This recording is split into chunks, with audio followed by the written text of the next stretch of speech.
E aí, tia, tudo bem? Aqui é o Vitor Mota e eu tô aqui para explicar como é que os Estados Unidos estão hoje impactando novamente a economia mundial.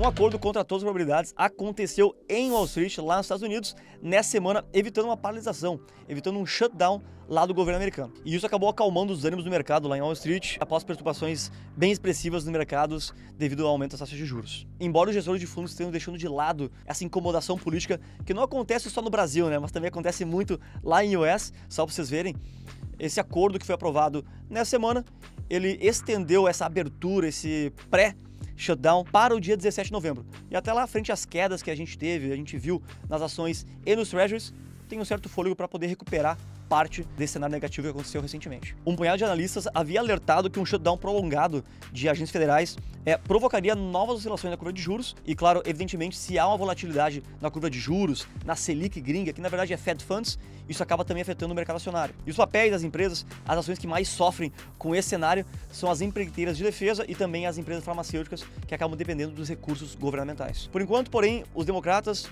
e os republicanos eles conseguiram alongar um pouco esse prazo, de novo falando da data para o dia 17 de novembro, para conseguir validar um financiamento a longo prazo dessa dívida. Inclusive, essa paralisação, ou melhor, possível paralisação, ela não afeta o setor de saúde, que é extremamente importante, né? E também não afeta o pagamento de juros do Treasury americano. Inclusive, segundo David Wessel, diretor do Centro Hutchins de Política Fiscal e Monetária, abre aspas, o orçamento sujeito à aprovação do Congresso compreende cerca de 25% do total dos gastos federais. Mas, afinal de contas, tia, o que é shutdown e quem decide se vai aprovar isso ou não? Em 1884, o governo norte-americano, através do seu procurador-geral, Benjamin Civilleri, acabou promulgando a lei antideficiência, que proíbe os agentes federais de gastarem acima do seu budget, acima do permitido, sem aprovação do Congresso. Com isso, anualmente, a Casa, o Congresso norte-americano, ele tem que anualmente aprovar as 12 leis de dotação, que acaba financiando todos os gastos públicos. Se por acaso isso não for feito, os setores que têm uma dependência de financiamentos públicos acabam tendo o famoso shutdown. E desde 1976, quando os Estados Unidos mudaram o início do seu ano fiscal para o dia 1º de outubro, o governo basicamente já paralisou 21 vezes. Sendo que as três mais relevantes foram em 95, 2013 e 2018. Dentre essas, as mais relevantes foram essas 5 oportunidades a seguir. Em 77 e 78, com o presidente Jimmy Carter, o governo paralisou por 12 dias e 17 dias, respectivamente. Em 95, com Bill Clinton paralisou por 21 dias. Em 2013, Barack Obama paralisou por 16 dias. E a última foi recentemente, em 2018 e 2019, com o Donald Trump, que foi por 35 dias, que foi o maior shutdown da história americana. Agora, tia, o que eu preciso que tu entenda é sobre quais são as consequências que um shutdown lá nos Estados Unidos pode vir a causar na economia americana e também, é claro, na economia global. Falando das sequelas que uma paralisação lá nos Estados Unidos pode vir a causar na própria economia americana, são de que o PIB se mantém estagnado e também de um possível prejuízo bilionário para o país.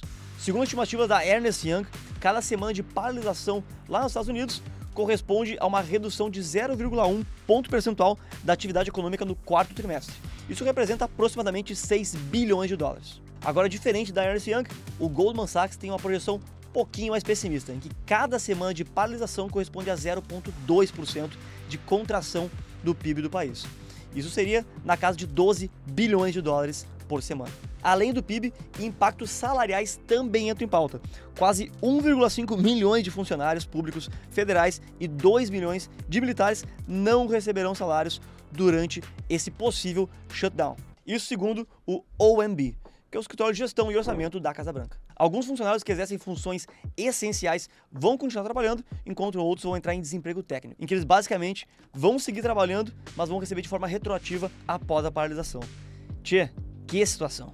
E para quem gosta de viagens, que é o meu caso, atrasos consideráveis devem acontecer nos aeroportos, pois os controladores de tráfego aéreo e os funcionários da Administração de Segurança dos Transportes, a famosa TSA, devem seguir trabalhando sem remuneração. Inclusive, durante o último shutdown, que aconteceu entre dezembro de 18 e janeiro de 19, por 35 dias com o Donald Trump, alguns voos foram temporariamente suspensos em alguns aeroportos. Uma curiosidade interessante que aconteceu nessa última paralisação ali com o Trump é porque ele recusou a renovação dessas leis das dotações, porque ele queria a aprovação de um budget a mais de 5,7 milhões de dólares para concluir as obras daquele famoso muro entre os Estados Unidos e o México. E impactos no turismo também foram vistos.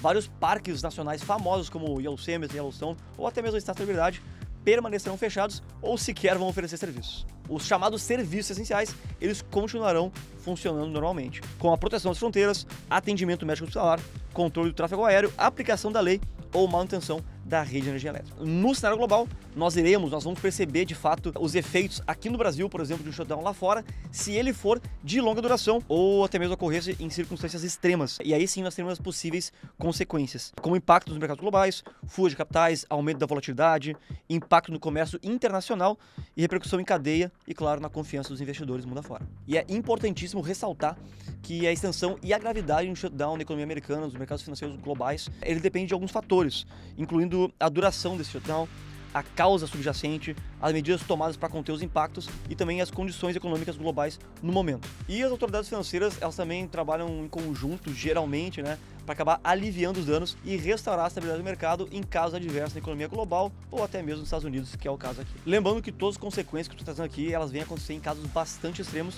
mas é sempre válido a gente aprender um pouco mais e entender sobre as possibilidades que o mundo, e claro, principalmente os Estados Unidos, tem nas suas mãos.